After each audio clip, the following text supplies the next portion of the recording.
اعوذ باللہ من الشیطان الرجیم، بسم اللہ الرحمن الرحیم۔ آج اللہ تبارک و تعالیٰ کے فضل و کرم سے ہم لیکچر نمبر 23 لگے ہیں پڑھنے، ٹھیک ہے جی۔ اب یہ بات آپ کو سمجھ آ چکی ہے کہ اس کتاب میں چند بنیادی باتوں کی بار بار تکرار کی گئی ہے، یعنی ان کو بار بار دہرایا گیا ہے۔ اب یہ جو لیکچر ہے اس کا عنوان ہے نسبت یادداشت، پیج نمبر ہے 190۔ نسبت یادداشت آپ نے یاد ہوگا پیچھے پڑھی۔ اب اگر ہم اس کو ایک ٹرم مان کر، ایک اصطلاح مان کر سمجھنے کی کوشش میں لگے رہیں تو ہمارے ذہن میں مختلف قسم کی تصویریں بنیں گی۔ اصل میں یہ کیا ہے؟ نسبت یادداشت سے کیا مراد ہے؟ نسبت یادداشت سے مراد یہ ہے کہ اللہ تبارک و تعالیٰ نے ایک پروگرام تخلیق کا پورا ایک پروگرام بنایا، ایک تخلیقی نظام کا ایک پورا پروگرام اللہ کے حافظے میں محفوظ ہے۔ اللہ نے طے کیا، ظاہر ہے کہ وہ ریکارڈ ہو گیا۔ یہ جو ریکارڈ ہے اب اس کے ساتھ مخلوق کو کس طرح سے کنیکٹ کیا گیا، اس کی ایک مثال سن لیں، انشاءاللہ یہ بات سمجھنا آسان ہو جائے گا۔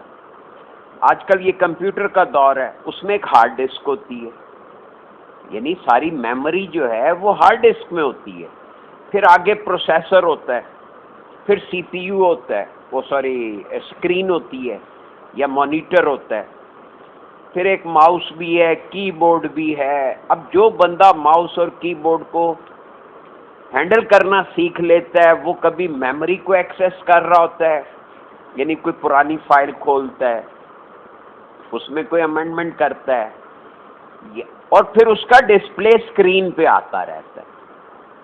تو یہ جو نسبت یادداشت ہے یہ دراصل ہارڈ ڈسک کی اس میموری سیکشن سے کنیکٹیوٹی کا سلسلہ جو ہے اس کو روحانیت کی زبان میں نسبت یادداشت کہا ہے۔ یہ بات ہم نے وہاں بھی پڑھی، اسی کا سارا ریکارڈ جو ہے لوح محفوظ کہلاتا ہے۔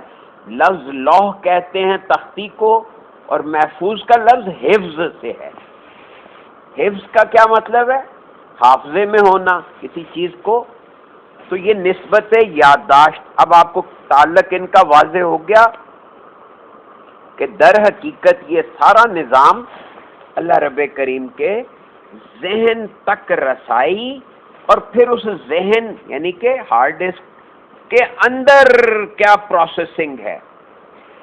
آج ایک بات اور سن لیجئے، دیکھیے تمام جو بڑے بڑے لوگ گزرے ہیں حضور علیہ الصلوۃ والسلام سے پہلے اور بہت سے ان کے بعد بھی، انہوں نے یہ تو کہا کہ اپنے اندر اتر جاؤ، اور ماشاءاللہ بعض نظام ایسے ہیں جہاں پہ وہ واقعی بندے کو اندر اترنے کا راستہ بھی دے دیتے ہیں، لیکن اندر اتر کے کرنا کیا ہے، کہاں جانا ہے، یہ بات واضح نہیں ہو پاتی، یہ کسی کو واضح نہیں ہے۔ یہ شرف صرف اور صرف حضور علیہ الصلوۃ والسلام کے عطا کردہ نظام کا شرف ہے کہ اندر اترنا کہاں تک ہے اور پھر کرنا کیا ہے۔ یہ بہت بڑا فرق ہے جو ہمارے اس سلسلے کے نظام کو یا اسلام کے جو دین ہے، دین اس کی پوری طرح وضاحت کرتا ہے۔ اسی لیے الیوم اکملت لکم دینکم، اللہ نے یہ بات فرما دی، اللہ نے بات کہہ دی کہ آج کے دن تمہارے لیے تمہارے دین کو، سسٹم کو پرفیکشن دے دی گئی۔ اسی لیے خاتم النبیین اور پھر قرآن کی آخری دستاویز ہونے کے بعد ضرورت ہی کوئی نہیں رہی، کیونکہ یہ فائنل مینول ہے۔ اب جو بھی کرنا ہے وہ ہمیں اس کتاب پہ عمل کر کے ہی کچھ حاصل ہو سکتا ہے، لیکن ہم اس کی تعلیمات کی تلاوت سے آگے بڑھیں گے، اس کو سمجھیں گے، پھر اس پہ عمل کریں گے، اور پھر اس کے بعد اس کی مزید فہم کو بڑھاتے چلے جائیں گے، تب جا کے یہ ساری باتیں سمجھ آئیں گی۔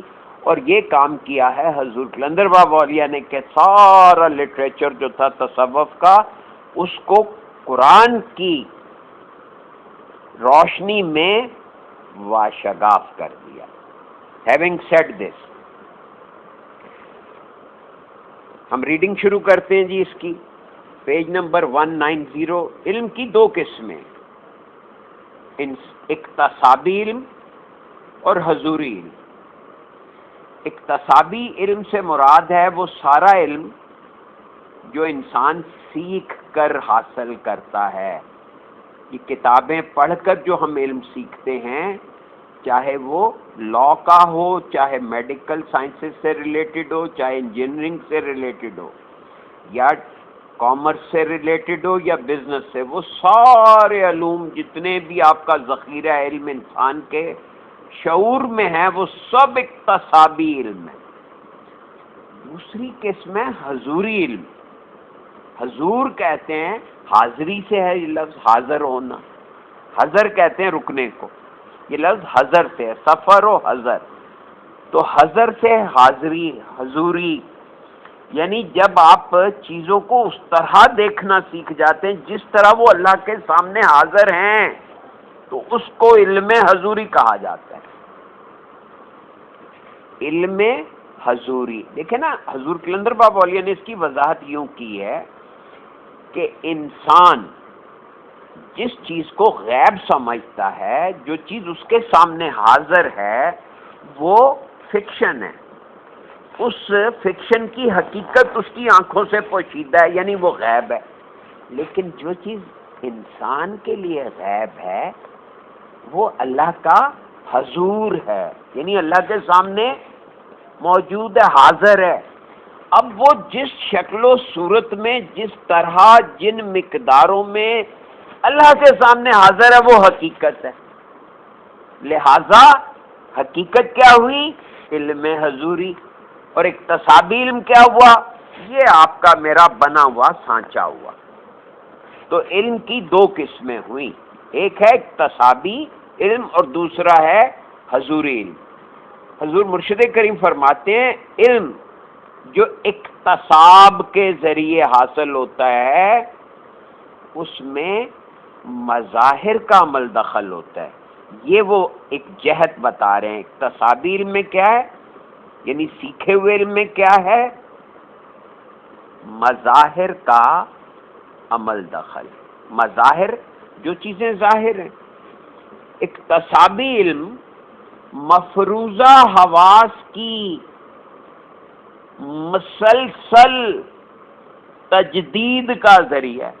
یہ جو مفروضہ علم ہے، اکتسابی علم ہے، یہ حواس کی مسلسل تجدید، یعنی رینیول، یعنی جیسے دیکھیں میں مثال رینیول کی مثال دوں، صبح آنکھ کھلتی ہے تو آپ ایک دم اپنے جب ارد گرد دیکھتے ہیں تو حواس تصدیق کرتے ہیں کہ یہ وہی کمرہ ہے جہاں رات کو میں سویا تھا۔ اگر کبھی کہیں جن لوگوں کے ساتھ یا پرانی فلموں میں آپ نے دیکھا ہوگا کہ اچانک اس کو ہوش آیا تو وہ ایک دم اٹھ کے پوچھتے میں کہاں ہوں، یعنی وہ اس کے حواس تصدیق نہیں کرتے۔ تو یہ مسلسل تجدید کا ذریعہ ہے۔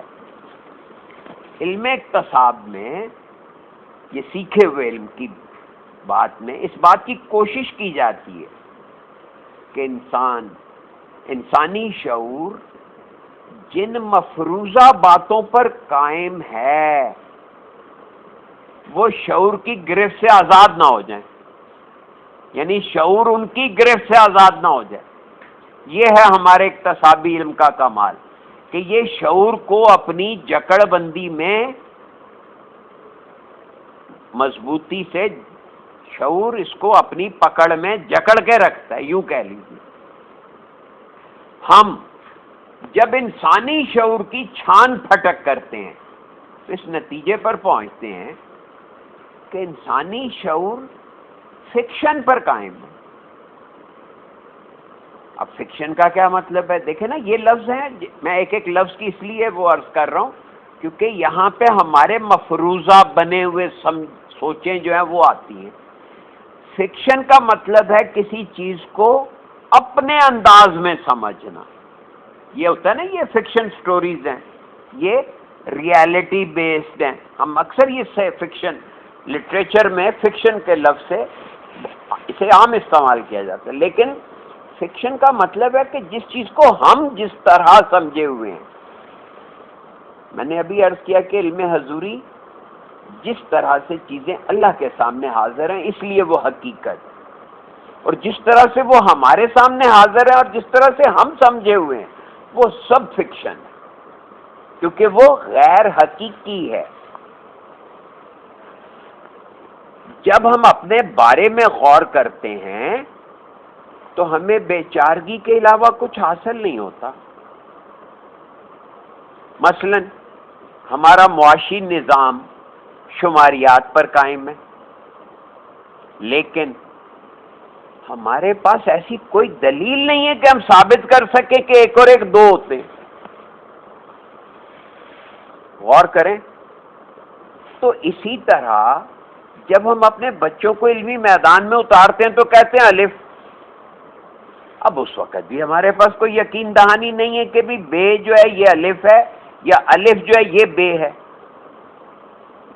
اگر چھوٹا سا بچہ ہم سے یہ سوال کرے کہ الف الف کیوں ہے اور بے الف کیوں نہیں ہے، تو آپ غور کریں تو ہمیں سوال کا جواب نہیں دے سکتے. یعنی ہم نے ایک لکیر کا، سیدھی لکیر کا نام الف رکھ دیا. اب اسی لکیر کو انگریزی میں آئی کہہ رہے ہیں، اسی لکیر کو ہندسوں کی زبان میں ایک کہہ رہے ہیں. غور کریں ذرا. تو گویا یہ ہم نے اسائن کر دیا، یہ ہماری اس کو مطلب ہے معنویت ہم نے اس میں بھر دی. ہم نے اس کے معنوں کا تعین کر دیا کہ بھئی اگر یہ اردو پڑھتے ہوئے الف آئے گا، ایک سیدھی لکیر آئے گی تو یہ الف آ کی آواز دے گا. تو یہ جو بات ہم نے پہلے طے کر دی یہ کیا ہوا؟ مفروضہ. اب یہ اصل میں کیا ہے؟ یہ پوری کتھا سب کو پتہ ہے کہ ہم لکیروں کے ذریعے آوازوں کا اظہار کرتے ہیں اور پھر ان آوازوں کو ملا کر الفاظ بناتے ہیں، الفاظ کا جوڑ کر کے جملہ بناتے ہیں، اور جملے کے پیچھے کوئی ذہن میں تصویر ہوتی ہے. اصل کھیل کیا ہے؟ تصویر کو منتقل کرنا ہے، اور اس کے لیے راستہ کتنا پیچیدہ کر دیا ہم نے.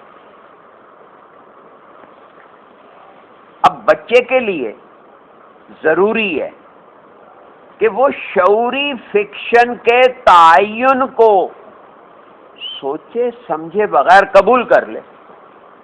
دیکھیں شعور کیسا چکر چلاتا ہے. بچے کے لیے لازم کر دیا کہ وہ ایز اٹ از اسے ایکسپٹ کرے. اگر وہ ایسا نہیں کرتا تو ظاہر ہے کہ وہ علم نہیں سیکھ سکتا. اب آپ یہاں پہ ایک بات اور سمجھ لیں کہ انبیاء کرام میں شاید ہی کسی نے علم اکتسابی کو حاصل کیا ہو. اکتسابی علم انبیاء کرام کی ڈومین کبھی بھی نہیں رہا. حضور علیہ الصلوۃ والسلام نے آخر تک کتنی ضرورت پڑی خطوط پہ دستخط کرنے کی، لیکن نہیں سیکھے. مہر لگا دیتے تھے لیکن اپنا نام لکھنا نہیں سیکھا. اکتسابی، کیونکہ وہ پیور وحی پہ چلتے تھے. وحی کی طرزیں آپ کو علم حضوری سے آشنا کرتی ہیں. اب دوسرا علم، یعنی کہ ایک تو یہ آپ کو اکتسابی علم کا ایک جہت دکھا دی کہ بھی علم حضوری اور علم اکتسابی میں کیا فرق ہے. اب دوسرا علم علم حضوری ہے. اب ذرا اس کی شرح سماعت فرمائیں.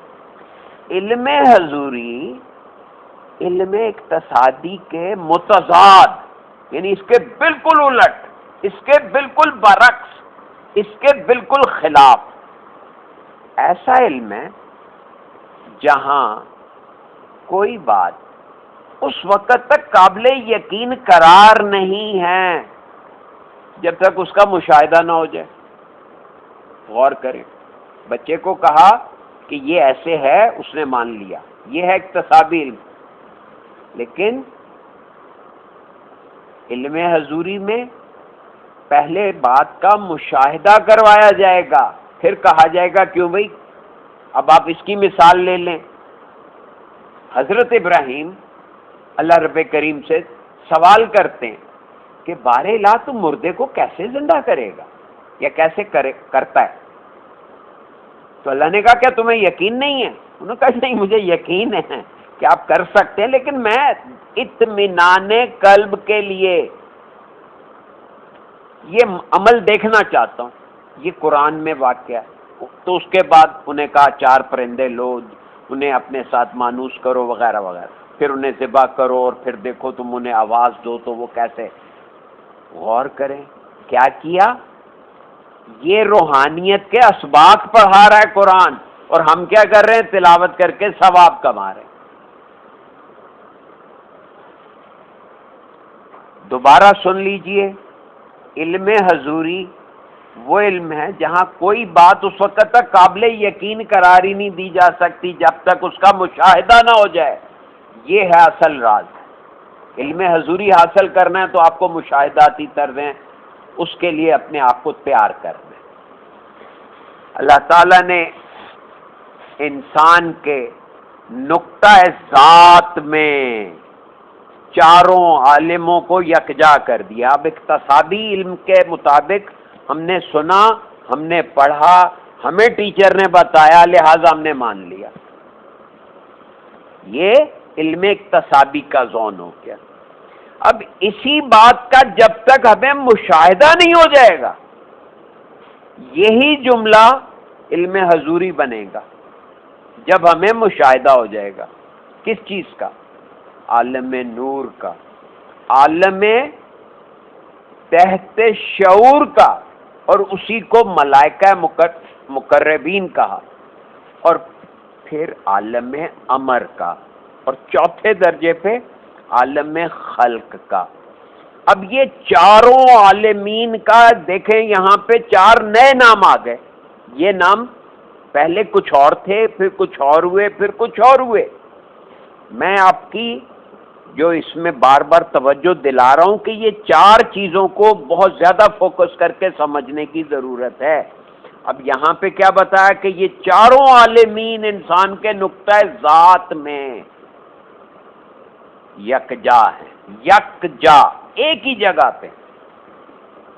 یعنی ان کو آپ یہ نہیں کر سکتے کہ ان کی گروہ بندی کر کے ان کو بالکل علیحدہ کر دیں یا ان کی ڈیمارکیشنز کر دیں۔ یہ سارے آپس میں ملے ہوئے ہیں، گتھے ہوئے ہیں۔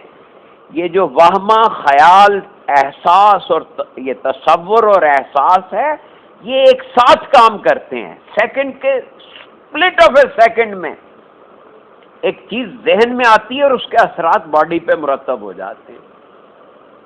اب یہی عالم نور، پھر عالم تحت شعور، اور اسی کو ملائکہ مقربین کا ہے۔ یعنی وہاں ہم نے پڑھا کہ ملائکہ مقربین کیا ہیں؟ 6 فراستیں۔ فراست کسے کہتے ہیں؟ بات کی فہم کو، بات کی سمجھ کو۔ پھر عالم امر شروع ہو گیا۔ جب بات سمجھ میں آ گئی، بات طے ہو گئی کہ یہ کام کرنا ضروری ہے، تو وہ عالم امر کہلا رہا ہے۔ اور جب وہ جو طے ہو گیا اس کو کرنے شروع کر دیا تو وہ عالم خلق کہلا رہا ہے۔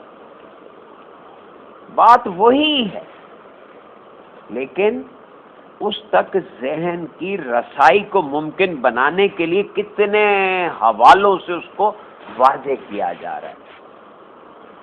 اب دیکھیے، عالم نور اور عالم تحت شعور کو چھوڑ کر عالم امر کی وضاحت سے بات شروع ہو رہی ہے کہ عالم امر کی وضاحت اس طرح ہے، یعنی اس کی وضاحت میں یہ بات کہی جاتی ہے کہ ہماری کائنات یہ اجرام سماوی. اجرام جرم کی اس کی واحد جرم ہے. جرم میں نے گولا، جرم یہ گولا یعنی ایک راؤنڈ ماس جو ہے مادے کا ایک گول ٹکڑا جو ہے اس کو جرم کہتے ہیں. تو اجرام سماوی یہ جو آسمان پہ ہمیں گول گول کرے دکھتے ہیں، کسی کو ہم سورج کہتے ہیں، کسی کو چاند کہتے ہیں، کسی کو ستارہ کہتے ہیں، کسی کو سیارہ کہتے ہیں. پھر ان اجرام سماوی پہ موالید ثلاثہ، موالید ثلاثہ یعنی جمادات، نباتات اور حیوانات، اور بے شمار نادیدہ مخلوقات کا مجموعہ. ہماری کائنات اجرام سماوی، موالید ثلاثہ اور بے شمار دیدہ اور نادیدہ مخلوقات کا مجموعہ ہے. کائنات کے تمام اجزاء اور افراد میں ایک ربط ہے، ایک ربط موجود ہے. اس کی وضاحت پیچھے بہت، وہ تالاب کی مثال اور صفات کا ایک ہونا، یہ سارا پیچھے آ چکا ہے کہ افراد میں ایک ربط موجود ہے.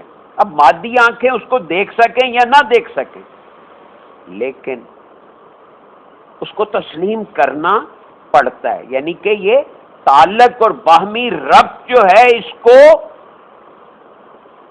تسلیم تو کرنا پڑے گا، کیونکہ سارا ہے کیا؟ اللہ کی صفات. تالاب والی مثال. اب جب ہم کسی چیز کی طرف دیکھتے ہیں تو وہ چیز نظر کے سامنے آ جاتی ہے، یہ ایک عام بات ہے. لیکن ذہن انسانی کبھی اس طرف متوجہ نہیں ہوتا کہ چیز نظر کیوں آتی ہے. سوال اٹھایا حضور مرشد کریم نے کہ جب ہم کسی چیز کی طرف دیکھتے ہیں تو وہ نظر آتی ہے. اب سوال یہ ہے کہ نظر کیوں آ رہی ہے؟ اب روحانیت میں کسی چیز کی وجہ تلاش کرنا ضروری ہے. یہ اپروچ ہوتی ہے روحانی بندے کی. کیا وہ اتنا فارغ ہوتا ہے کہ وہ ہر بات کی وجہ ڈھونڈتا رہتا ہے. روحانیت میں کسی چیز کی وجہ تلاش کرنا ضروری ہے. ایسا انکویزیٹو مائنڈ ہونا ضروری ہے، ایسا کھوج میں رہنے والا ذہن درکار ہے. اس سے کیا ہوگا؟ ظاہر ہے کہ ایک بندہ سوچ بچار میں مستغرق نظر آئے گا. اب لوگوں نے اس کا ڈرامہ بنا لیا، ان کی شکلیں بنا کے بیٹھ جاتے ہیں آنکھیں ایسے کر کے، تو جی میں بڑا گہری سوچ میں گیا ہوں. بھئی کیا سوچ رہے ہو؟ پتہ نہیں. تو یہ جو ہے یہاں پہ چیزوں کی، اب آپ یہ دیکھ رہے ہیں ایک چیز کو تو آپ یہی سوچیں ذرا کہ یہ کیوں نظر آ رہی ہے. سوال اٹھایا نا حضور نے. روحانیت میں کسی چیز کی وجہ تلاش کرنا ضروری ہے، خواہ وہ کتنی ہی ادنا درجے کی چیز ہو. جب ہم کسی شے کو دیکھتے ہیں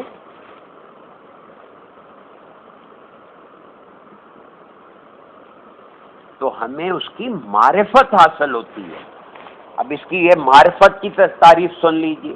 معرفت عرف سے لفظ، اسی سے لفظ تعارف ہے، اسی سے واقفیت ہم ترجمہ کر دیتے ہیں. اصل میں اب آپ دیکھیں جیسے آپ کچن میں جائیں، وہاں پہ میٹھا سوڈا پڑا ہو، نمک بھی پڑا ہو، آپ کی نظر فوراً آئیڈینٹیفائی کر لیتی کہ یہ چینی ہے، یہ نمک ہے، یہ سوڈا ہے. حالانکہ تینوں کا مطلب ہے کہ رنگت ایک جیسی ہے، لیکن وہ جو باریک سا فرق ہے ان کی ساخت میں، ان کی قلم، ان کے جو کلمات ذرات ہیں، اس کے فرق کو نوٹ کرتی ہے. یعنی وہ چیز اطلاع دے رہی ہے کہ میں کیا ہوں. یہ جب احساس ہمارے اندر آ گیا تو یہ معرفت کہلائے گی اس چیز کی. آپ نے جو ہی کہا یہ چینی ہے، یہ نمک ہے، یہ سوڈا ہے، تو کیا ہوا؟ یہ عرفان ہی تو ہے کہ آپ نے پہچان لیا. تو شاہد جب ہم کسی شے کو دیکھتے ہیں تو ہمیں اس کی معرفت حاصل ہوتی ہے. ہم اس کی صفات ٹھیک طرح سمجھ سکتے ہیں. دوسرے الفاظ میں اس طرح کہیں گے کہ شاہد، شاہد یہاں نام نہیں ہے، یہاں پہ کرنے والا فاعل، یعنی کہ شاہد یعنی مشاہدہ کرنے والا جس چیز کو دیکھتا ہے اس شے کی معرفت نگاہ میں منتقل ہو جاتی ہے. نگاہ میں کیا منتقل ہو رہا ہے؟ دیکھنے کے عمل کی وضاحت ہو رہی ہے کہ کیسے کیوں دکھتی ہے. کیا ہوتا ہے کہ جب ہم کسی چیز کو دیکھتے ہیں تو شے کی معرفت ہماری نگاہ میں منتقل ہو جاتی ہے. معرفت منتقل ہونے سے کیا ہوتا ہے؟ دیکھنے والا خود دیکھی ہوئی چیز بن کر اس کی معرفت حاصل کرتا ہے. یہ بہت بڑا قانون بتایا کہ انسان کا نقطہ ذات جس چیز کو دیکھتا ہے وہ اس کو تب دیکھتا ہے جب اس کا نقطہ ذات وہ چیز خود بن جاتا ہے، یعنی اس میں ڈھل جاتا ہے. مثلا آپ نے گلاب کو دیکھا تو ہمارا نقطہ ذات اس گلاب کے پھول میں ڈھلے گا تو گلاب دکھے گا ہمیں. اب یہ اتنی گہری بات معلوم ہی نہیں. اور یہ عمل بھی لمحے کے ہزارویں یا لاکھویں حصے میں ہوتا ہے، اتنی تیز رفتاری سے ہوتا ہے. اس لیے ہمیں چونکہ شعوری حواس بہت سست ہیں، لہذا ہمیں ان چیزوں کا ہم کہتے ہیں یہ بس کہنے کی باتیں. بار بار اس کا مشاہدہ کریں کہ شاہد جس چیز کو دیکھتا ہے اس شے کی معرفت نگاہ میں منتقل ہو جاتی ہے، یعنی گویا دیکھنے والا خود دیکھی ہوئی چیز بن کر اس کی معرفت حاصل کرتا ہے. جب تک ہم گلاب کے پھول کی صفات میں منتقل نہ ہوں گلاب کو نہیں دیکھ سکتے. گلاب کی خصوصیات میں منتقل ہو کر ہی ہمیں گلاب کے پھول کی معرفت حاصل ہوتی ہے. عالم خلق کا ہر فرد یعنی تخلیق ہونے کے بعد کے عالم میں ہر فرد اپنے نقطہ ذات کو دوسری شے کے نقطہ ذات میں تبدیل کرنے کی ازلی صلاحیت رکھتا ہے. یعنی کہ یہ اللہ نے شروع سے یہ میکانزم ہر چیز میں رکھ دیا ہے. جب بھی آپ کسی چیز کو دیکھیں گے آپ کا نقطہ ذات اس شے کے نقطہ ذات میں منتقل ہو جائے گا، تبدیل ہو جائے گا. یہاں پہ لفظ دیکھیں تبدیلی، یعنی نقطہ ذات ڈھل جائے گا اس میں، تب جا کے وہ چیز ہمیں نظر آئے گی اور ہم اس کی معرفت حاصل کر سکیں گے. ازلی صلاحیت رکھتا ہے اور جتنی مرتبہ اور جس طرح چاہے وہ کسی چیز کو اپنی معرفت میں مقید کر سکتا ہے. ہر انسان کی ذات میں پوری کائنات کی صفات مجتمع ہیں. ہر انسان کی ذات میں، وہاں پہ لفظ آیا نقطہ ذات اور یہاں پہ لفظ آیا ذات میں، یعنی کہ ہر انسان کا نقطہ ذات ایسی ازلی صلاحیت کا حامل ہے کہ وہ کسی بھی چیز میں خود کو ٹرانسفارم کر کے اس کو سمجھ کر اس سمجھ کو اپنی معرفت میں مقید کر لیتا ہے. یعنی کہ وہ بات ایک دفعہ سمجھ آ جاتی ہے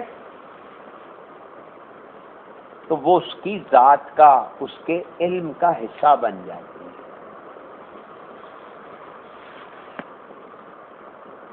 میرا خیال ہے یہیں تک کافی ہے. ٹھیک ہے.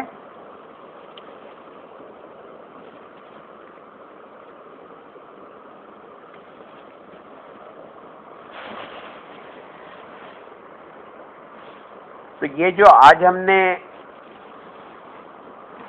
مطالعہ کیا، اس میں مختصراً یہ بات بتائی کہ علم کی دو قسمیں ہیں، ایک علم اقتصادی ہے اور ایک علم حضوری ہے، اور پھر علم حضوری حاصل کرنے کے لیے یہ ضروری ہے کہ ہم چار عالمین کو اپنے اندر ہونے کا یقین کریں اور ان کو دیکھنے کی یا ان کا مشاہدہ حاصل کرنے کے لیے کوشاں ہو جائیں، اور اس کا طریقہ یہ بتایا کہ کسی بھی چیز کی وجہ تلاش کرنا سیکھیں، اور مثال دی کہ جب ہم کسی چیز کو آنکھوں سے دیکھتے ہیں تو وہ ہمیں دکھتی ہے۔ اب اس کے پیچھے سائنس نے کیا کہا کہ جی وہاں سے روشنی منعکس ہو کے ہمارے دماغ کے اندر ریٹنا پہ وہ اپنا عکس ڈال رہی ہے، تو عکس جو ہے اس کو ہمارا مائنڈ ریڈ کر رہا ہے اور ہم اس چیز کو دیکھ رہے ہیں۔ اتنی لمبی تشریح، اور روحانیت کیا کہہ رہی ہے کہ جب بھی ہم کسی چیز کی طرف متوجہ ہوتے ہیں، اسے دیکھتے ہیں، تو اصل میں ہمارا نقطہ ذات اس چیز میں ڈھل جاتا ہے اور وہ چیز ہمیں دکھنا شروع ہوتی ہے۔ میرا خیال ہے کہ یہ اس کا خلاصہ ہی میں نے عرض کر دیا۔ اللہ تعالیٰ آپ کو ہمت دے کہ آپ اس پہ مزید استقامت سے اس کو سمجھیں۔